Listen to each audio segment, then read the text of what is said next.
Act 2, Scene 3. Now, at this point in time, we are still... So this is... we are still in the castle. So in the castle grounds. Now, this bit here is at the same... Please write this down. The same time as 2.2. So when Macbeth and Lady Macbeth are having their conversation in the previous scene, this is what's going on. There is knocking at the gate. So the knocking that Macbeth hears is real knocking. Someone's at the castle gate in the middle of the night knocking on the gate. Now the porter, this character here, is a comic character. Okay, he is supposed to be funny. Now I don't know whether you'll find him funny or not, because this is 400 years ago. So a lot of the jokes that he makes would be relevant if you were around 400 years ago. Like jokes about corn would be very funny in the 1600s, but for you guys in 2024, maybe not so funny. So I'll try and explain how it's funny, or how it's supposed to be funny. You may not find it funny. Okay, just to warn you. Don't. If you're sat there thinking, "Oh, here comes some laughs," you might be disappointed. Okay, but he's a comic character.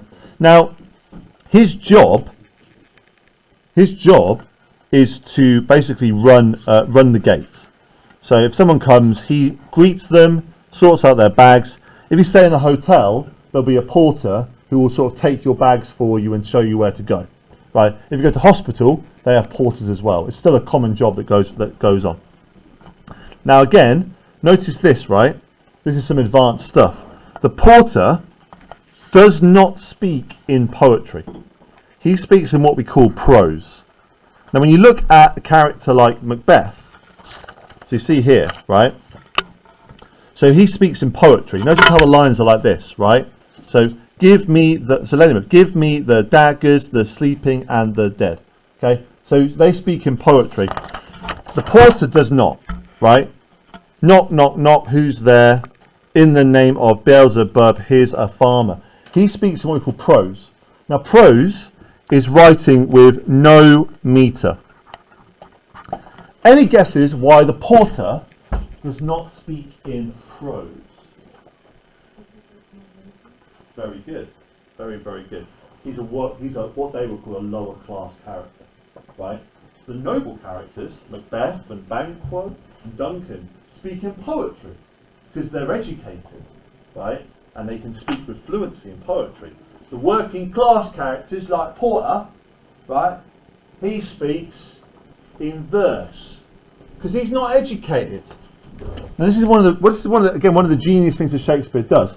So by making him speak in prose, please write this down, he is a lower class character. So he actually sounds less educated than the other guys do.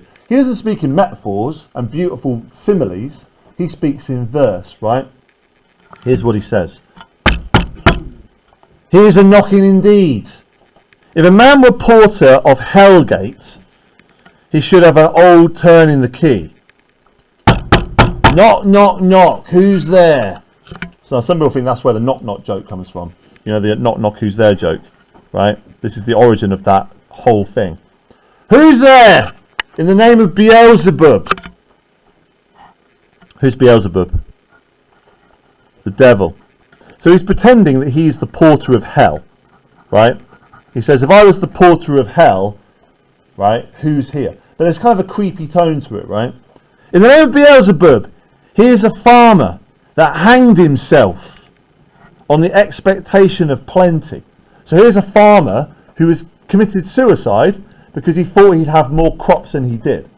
So he's talking about sinners, right? Who would be at the gates of hell? Oh, here's a farmer. Why would a farmer kill themselves? Because their crops didn't come in. Here's a farmer who hanged himself on the expectation of plenty. Come in time. Have napkins enow about you. Here you'll sweat for it. Right? So in the heat. Remember, to kill yourself was a mortal sin. Because God gave you your life. Only God can take it away. Knock, knock. Who's there? In the other devil's name. Faith. Here's an equivocator. Now, an equivocator is like a lawyer. Okay? To equivocate means to persuade. Now, The other thing we know about this word here is that it links to somebody who was in the gunpowder plot. So one of the people who was involved in the gunpowder plot was known as an equivocator. So it's a little bit of a link to the time. They could swear in both the scales against either scale. So somebody who could argue for good or for bad. Now the scales are a symbol of justice. So here's a person that could argue for or against justice, like a lawyer. People have never liked lawyers. Anyone here's got parents who are lawyers? People have never liked lawyers, right? They've always been like jokes. Against either scale, who committed treason enough for God's sake, yet could not equivocate to heaven. Oh, come in, equivocator. So he goes, who could be at the door? Maybe it's a farmer who's killed himself. Maybe it's a lawyer who couldn't persuade his way into heaven. Knock, knock, knock. Who's there? Faith. Here's an English tailor. Come hither for stealing out of French hose. Come in, tailor. Here you may roast your goose in fire. So we have an English tailor, right? So somebody who's been stealing cloth. Knock, knock. Never quiet. What are you? But this place is too cold for hell. I'll devil porter it no further. I have thought to have let some all professions that go to the primrose way, the everlasting bonfire. Anon, anon, I pray you, remember the porter. So all of this here is kind of a joke, right? Now at the time they'd be like, ha ha ha, right? But we're like, okay. But he's pretending to be the porter of hell. But of course, this links to Macbeth. So Macbeth is now, because of what he's done, this is where Macbeth is going. He is going to hell. So we get the kind of people that go to hell, right? Sinners, people who take their own lives, people who steal, people who are lawyers that lie. Remember the porter. Open the gate, enter Macduff and Lennox. Right, I'll be the porter. May I like to be? Yes, who'd you like to be? Macduff. A Lennox? Michael, do you want to be Lennox? Okay, there's more parts coming around. Right, Macduff. Was it so late, friend? Ere you went to bed that you lie so late? Yeah, so he's had a lie-in, right? So he's up late, right? So now Macduff is a key character for us, right? Macduff is the hero of the play. He is the person who eventually defeats Macbeth. Okay, one of our essay plans we will write will be about this character. Levi. Okay, be focused, please. Yes. It's just a Scottish thing, like Donald, Macduff, Macbeth, Baba. Is there no relationship between them? No. Sometimes they're cousins. Now he is the Thane. He's also a Thane. He is the Thane of Fife. So he is on an equal with Macbeth. Okay, like another noble. So notice he speaks in poetry. See this? Was it so late, friend, there you went to bed, that you did lie so late? Faith, sir, we were carousing till the second cock, and drink, sir, is the great provoker of three things. So he means alcohol. Okay? So he says, what are you doing up so late, porter? Well, I've been drinking, sir. And drink does three things. Notice another example of three. Right, 3 witches, 3 things, 3 prophecies. Macduff? What 3 things does drink especially provoke? So he kind of takes the bait, right? What does drinking do? Marry, sir. Nose painting, sleep and urine. So when you get drunk, this is what happens. Now nose painting means that your nose goes red, right? Like people who drink a lot, their blood vessels on their face sort of stand out. So he says, when you drink a lot, your nose goes red, you sleep, you pass out, and you need to pee a lot. Okay. Lechery, sir, it provokes. So lechery is like sexual desire. So when you get drunk, you want to have sex, he says. It provokes and unprovokes. It provokes the desire, but it takes away the performance. So he says, it makes you want to have sex, but because you're drunk,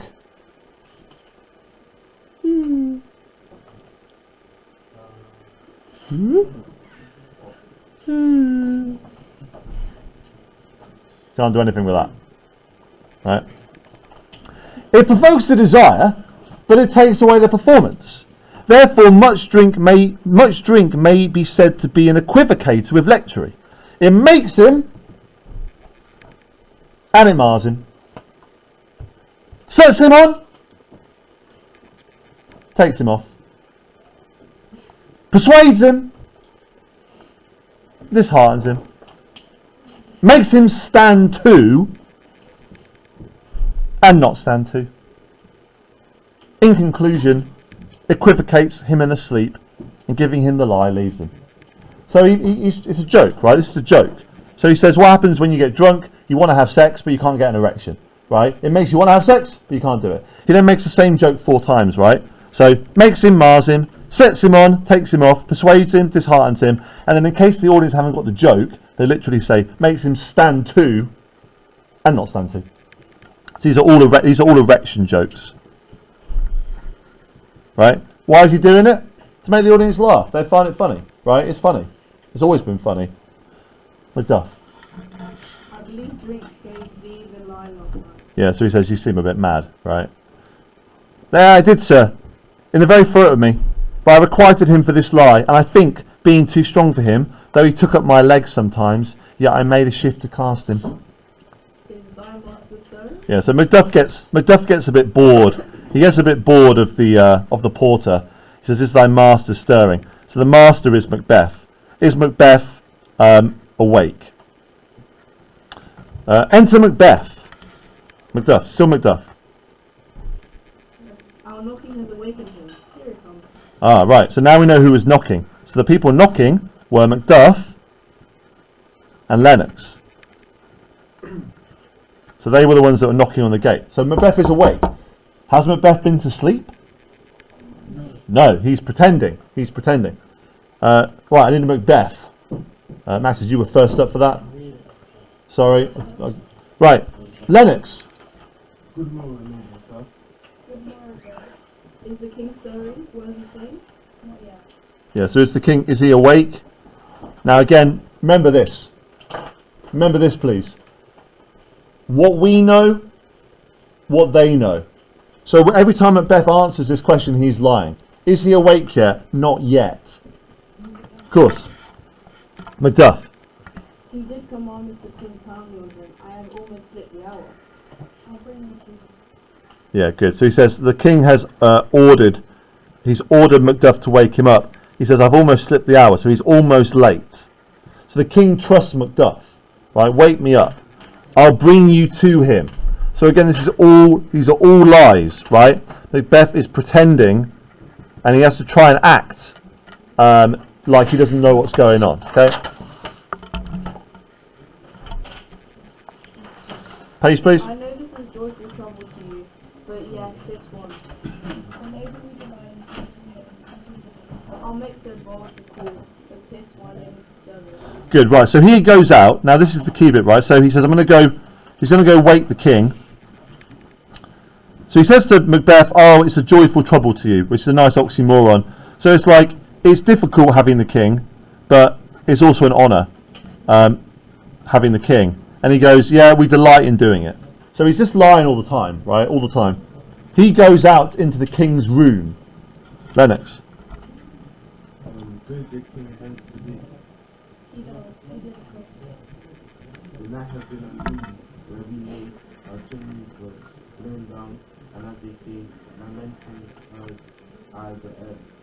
Strange streams of death and prophesizing with absence terrible of dire combustion and conceived of death. New heights to the rosy side, the obscure bird, clamors the livelong night. Some say the earth was feverous. Yeah. So he says it's been a bit of a rough night, right? So he says it's been unruly. There was a storm. Now these guys have been travelling. Now when he kills Duncan, remember, Duncan equals God on earth and they equal nature. So when you do a crime against nature, the whole world is like, right? So there's a storm, chimneys are blown down, there's screams of death in the air. this bird here has been like crying all night long. The earth was feverish, like it's sick, and shook like an earthquake. Right? So he goes, God, it was a weird night, wasn't it, last night? Stormy, chimneys blowing down, birds screaming in the night, earthquakes. And Macbeth says, I love this line, Macbeth says,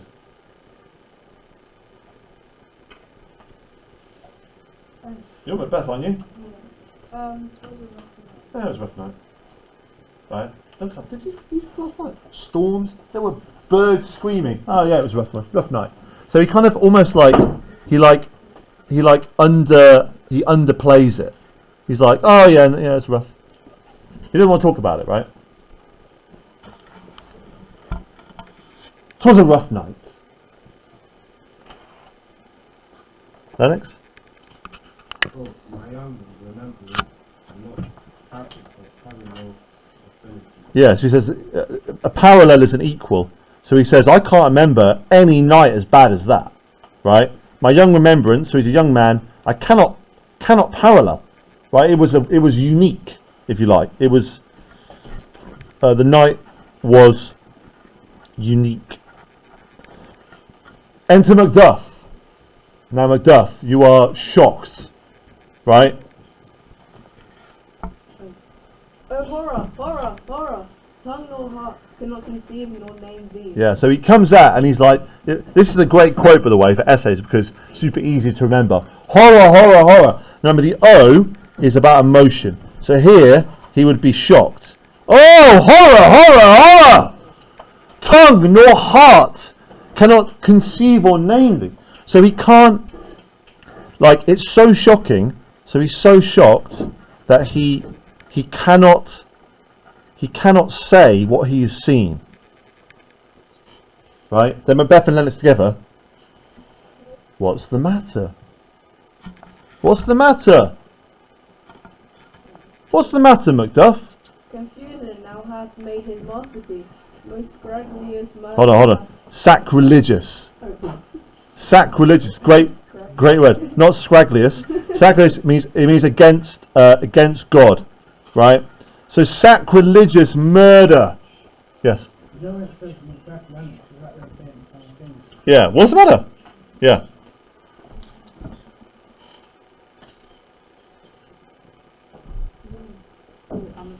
Not yet. Shall I carry on? Yeah.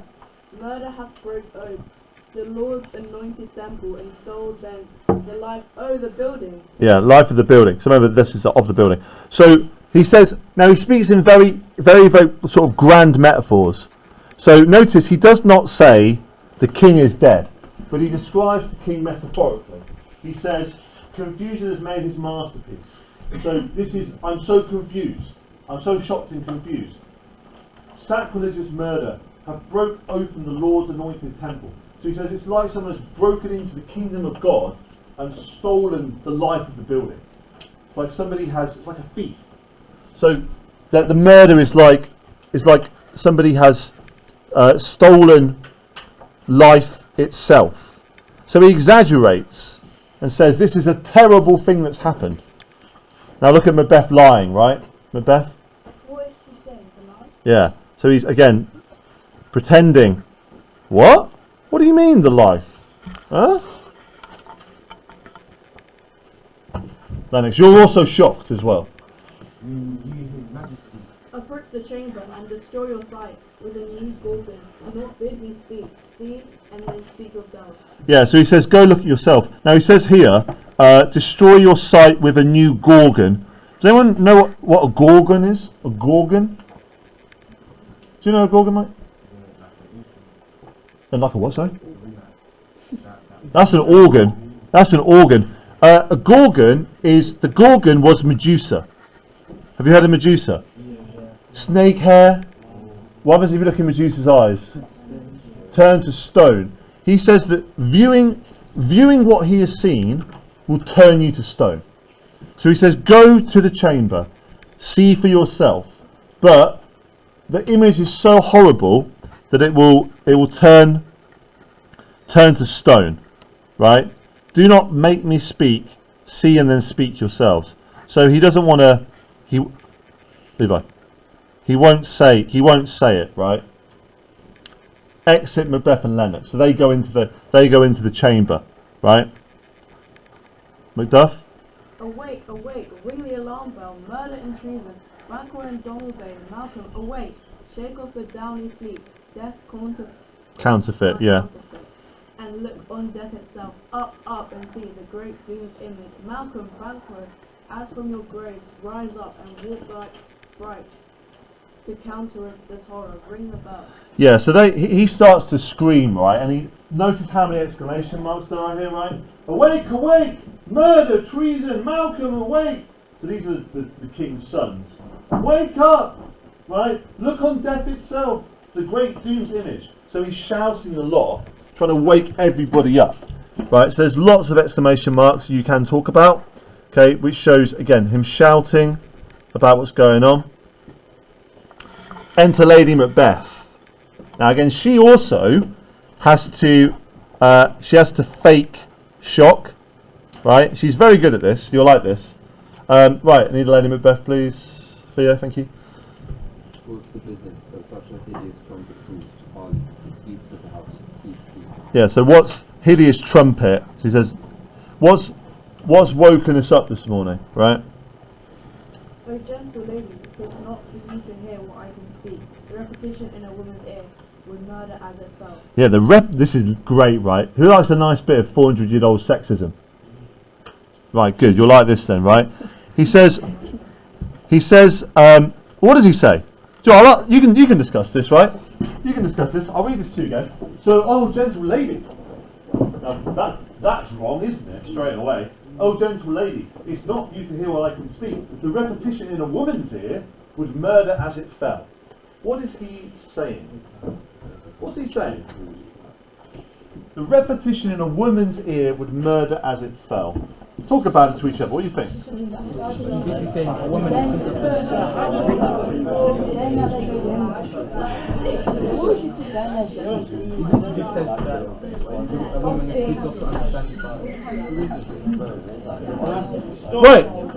Right. Let me see. Isabella, what do you think? One second, hold on. Ready? Go on. Yeah. He says the news. He says, if I were to tell you, so I'm going to step here, to tell her equals to kill her. So he says, if I were to say it in a woman's ear, it would murder. So if I tell you the news, even a woman is so weak that even for me to tell you the news would kill you. Now, of course, what's funny about this, circle this please, what's funny about this is that this is very ironic because we know that she's probably the most wicked character in the play, right? But he doesn't know that. He just thinks of her as a woman. So he really underestimates her. Because of course she is the one that's driven this to happen. Enter Banquo. Oh, Banquo, our royal master's murdered. Whoa, alas, what in our house? Yeah, this is some great acting, right? What? Alas is a word which means sort of just like sadness. I hope you write these notes down, please. We're hearing a lot of chatter. In our house, right? So again, you've got a little bit of fake shock at this. What? In our house? I need a Banquo. Go, you got it. Nice and loud, please. Come on. You're shocked. You're in shock. Right.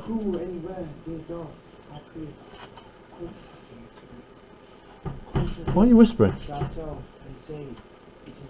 Yeah, I like this. Dear Duff. Like he's his mate, right? Duff. So you've got a kind of little bit of a sort of like casual.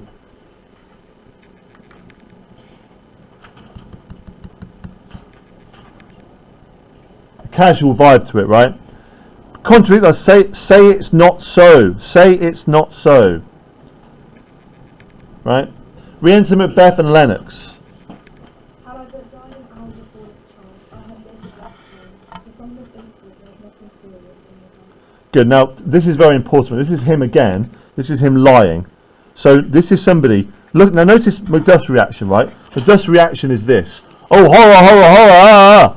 Macbeth's is a much more calm reaction because he can't fake the emotion, right? Had I but died an hour before this chance, I had lived a blessed time. So he says that this has destroyed, that this has ruined his life. So I wish that I died before I knew this news. From this instant, there is nothing serious in mortality. So again, this idea that life is meaningless. Now, the joke here is that he's lying, but this later becomes true. So later, this is true. Later on, he says this life is meaningless thing. Right now, he's lying. So we've got to speed up a little bit. Macbeth. All his footfall is renowned in Greece is there. The wine of life is true, and the noble is condemned and Yeah. So all is but toys, right? So nothing is serious. Life is meaningless, like little kids. So, Yep. Donald, You're Banquo. You can be Donald Bain, right? But don't skip ahead, please. Right. Enter Malcolm and Donald Bain. Now remember, these are his sons. Okay, Donald Bain. what is it? You are, and do not know, the spreading the hair of the fountain of your blood is straight, the very source of it. Your royal father's murdered. Yeah. So again, there's a sense here about the death. Now Macbeth says the spring, the head of the fountain. So the fountain is this idea of sort of like cascading. There's lots like water. So the idea is that like you have like a river flows. It's like continuation. Your royal father's murdered. It must be a Malcolm. I told you there's lots of parts. Sorry, you can be Malcolm. See who's first hand up. That's a weird reaction. Your dad is dead. Oh, by who?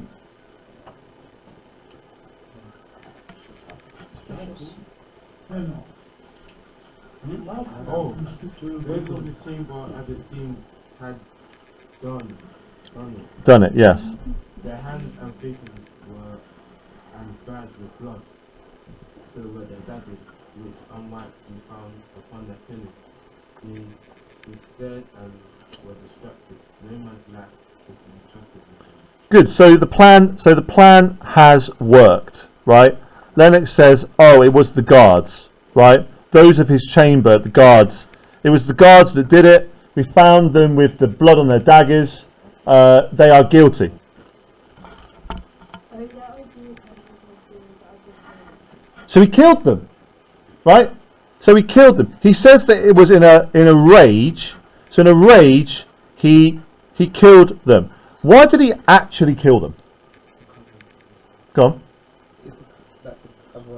Yeah, it's cover up because they go, "Did you do the murder?" And they go, "No, we didn't do it," and it creates a problem. So he went, "I was so angry that I killed them both." He said, "I'm so sorry that I killed them." But of course, the real thing, the rage is fake, but the cover up, right? Now Macduff immediately is suspicious, right? Macduff, please. Wherefore did you so? Yeah, remember, wherefore means why. So he goes, "Why did you do that?" Right? Why did you do it? Yeah, go on. Who can be wise amazed, temper and prudence, loyal and neutral in no manner? The expedition my guide made, out one of cruise of beauty. Here lays entrance, a silver spoon, Bit louder, please. laced with his golden glare, and his gashed stab lit like a boot in nature. The ruins graceful entrance, there the murderers, steeped in the follies of their trade, their daggers unmannerly breached with gore.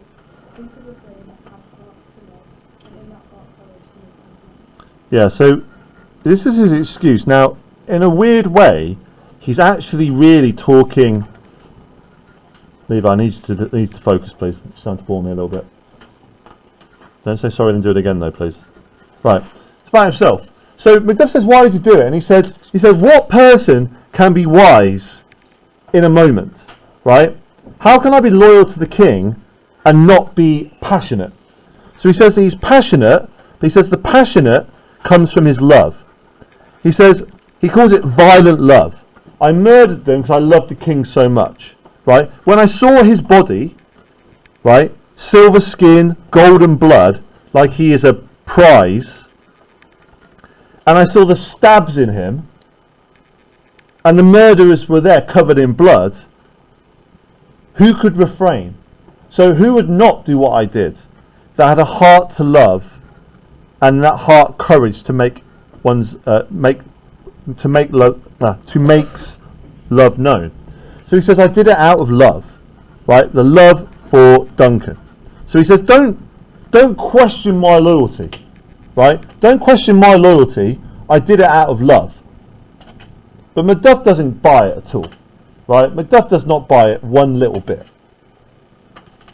Lady Macbeth. So underline this, please. So she pretends to faint, right? Why might she choose this particular moment to pass out? Yeah, because at the minute her husband is being grilled, right? Why did you do it? So as he's been like, because I love him so much that anybody would have done it who loved him so much. She's like, crap, he's going to ruin it. So she just basically like just flops on the floor. It's like, oh my god, help her, right? And she goes, oh, but it's like a fake, like nobody faints and goes, help me, and collapses. So she does a fake faint to distract. You're absolutely correct. To distract from what's happening with Macbeth. Macduff? Look to the lady. Why does she hold her tongue? That mostly thing is arguing for hours. Yeah, so Malcolm's like, why are we not doing anything? Right? Why are we not doing anything? Donalbain? What should be spoken to? Well, our fate in the move the whole, and they rush and seize us. Let's away our kids. I'm not with you. So, yeah, so they want to run away. Okay. Malcolm? You know what I was showing sorry that it was a bit of Yeah, so their tears are not yet brewed. So they say they look suspicious. They look suspicious because they're not crying. Well, everyone else is like, ah! And they're like, because really when the bad thing happens, you don't cry immediately, you're shocked. So they're so shocked, but they think we look suspicious, right? Why we hold our tongues? Why are we not doing anything? Banquo. She's carried out. Still you? You gotta be loud. Come on, you wanted to play this part. As long as our naked flesh and taint, the suffering exposed, let us meet and question this most bloody piece of work. And know it further, things and strengthly shape us. And the great hand of God our side, and hence against Undivulged. undivulged pretense our fight. So good. So Banquo becomes kind of like a leader, right? He's like a leader. So he's kind of restoring the order. He says, right, let's meet later and investigate this. Let's meet later on and question this bloody piece of work, right? Right now, it's too emotional. Okay, it's too emotional. Fears and scruples shake us. The great hand of God I stand, and thence against the undivulged pretense I fight a treason and malice. So he makes a vow to avenge the death, right? Macduff? And so do I. So everyone makes the vow to sort this out. Macbeth? Let's quickly put on manly readiness and meet in the week. Yeah. So manly readiness. Let's act like men. All well contented. Exit all but Malcolm and Donalbain. What will you do? Let's not consider them. To show an unfelt soul example which the false man loves deeply. On to I separated fortunes and keep us conversation. There's daggers in men's mouths. Yeah, that's good. So that's a good line, right? There's daggers in men's smiles. So they understand that they're at threat, right? Go on. Near in blood, near in blood. Yeah, so near in blood. So this means the children near in bloody are the next target. So they've gone. They're going to run away and separate. So they've gone, if someone has murdered our father, the next people they're going to kill are us. The nearest in blood relation are the nearest in blood. So they're going to run away.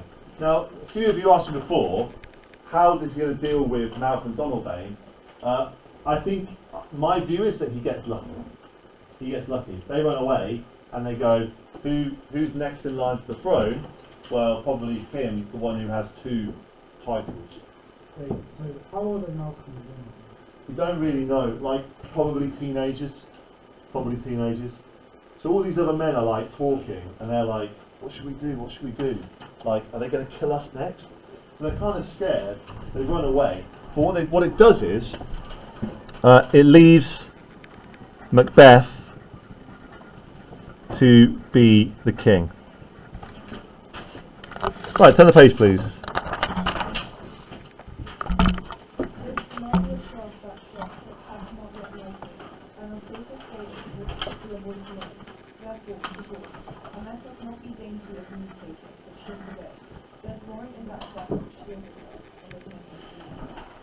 Good. So again, this idea about avoid the trouble. Okay. So that's Act 2, Scene 3, where they find the body of the king. Act 2, Scene 4 is very short, so we'll try and read this nice and quick. I'll do the old man, but then I've got more characters. Okay, so we'll keep going. Yes, no. You can be Ross. Yes. So right, we'll give them out. So this scene is at this place outside the castle. Okay, and this scene is really a little bit of sort of filler, right, or exposition, as we call it. Gives us some details. 70 years. I can remember well. So he's 70 years old, right? A score is 20 years. Okay, so 10 I remember well. Within the volume of which time I have seen hours dreadful and things strange, but this sore night have trifled former knowings. So this is the weirdest night. Ross. Our good Father, thou seest the heavens as troubled with man's act, threatens his bloody stage by the flock tis day, and yet dark night strangles the travelling lamp. Is the night's predominance, or the day of shame, the darkness fills the face of earth and tree, which when living light should pity. Good. So the first thing they say is that it is dark in the daytime. So the sun has not come up, right? It is the day and there is no sun. 'Tis unnatural. 'Tis unnatural. Even like the deed that's done. On Tuesday last, a falcon, towering in her pride of place, was by a mousing owl hawked at and killed. Right? Falcon, big bird of prey. Mousing owl, little bird. So he says, last Tuesday, I saw a falcon be killed by a mousing owl. So it's an idea that it's like nature is backwards, right? Everything is messed up. Falcons being killed by little mousing owls. Ross. Of Duncan's horses, a thing most strange and certain, beauteous and swift, the means of their race, turn wild in nature, broke their stalls, flung out, contending against obedience, as they would make war with mankind. Yeah, so Duncan's horses go mad. So the horses have gone mad and they're like running around. 'Tis said, I love this line, 'tis said that they eat each other. 'Tis said that they eat each other. So the horses are eating each other. So the horses go mad and start to physically eat, like bite chunks out of each other. Ross. They did so, to the amazement of mine eyes, that looked upon. Here comes the good Macbeth. Yeah, so he says, yeah, they did. Like people would make, like the horses were eating other horses. Enter Macduff. Why see you not? Oh, sorry, there's one more Ross. One more Ross, sorry. How goes the world, sir, now? Why see you not? Ross? It's known who did this more than bloody deed. Yeah, so who killed Duncan? Those that Macbeth has slain. Yes, the guards. So he says everyone. He doesn't really believe it, but it's like everyone's saying it's the guards. Alas the day, what good could they do? They were suborned. Malcolm and Donovan, the king's two sons, are stolen away and fled, which puts upon them suspicion of the deed. Yeah. So now people suspect. They suspect the sons. So because they run away, people go, why did they run away? They must have done the murder. Ross? Oh, Come on. against nature still, frivolous ambition that will raven up thine own life's means. Then 'tis most likely that sovereignty will come from Macbeth. Yeah, so Macbeth becomes king, right? It is most like, because he is the next in line to the throne. Macduff? He was already named and gone to stone to be invested. Because the scone is, there's a stone, the scone stone is where they crown kings. So he's become king. Where is Duncan's body? Narrative Colin the sacred storehouse of his proceedings, Yeah. guardian of the bones. Will you to scone? No cousin out of 5. Well, I will fit. Right, so he says, will you go to see Macbeth be crowned? He says, no, I'll go to Fife. So he betrays Macbeth, right? So the idea is when the king gets crowned, everybody goes. If you don't go to that, it's like an insult, right? It's betrayal or an insult towards Macbeth. Ross? Well, I fit. Yeah, Ross is like, I'm going. Well, may you see things well done there. I deem, lest our old roads say easier than our new. Farewell, Father. God's benison go with you, and with those that would make good of bad and friends of foes. So the key thing here is, just write this down, Macbeth becomes king, right? Macbeth becomes king, and Macduff is already against it.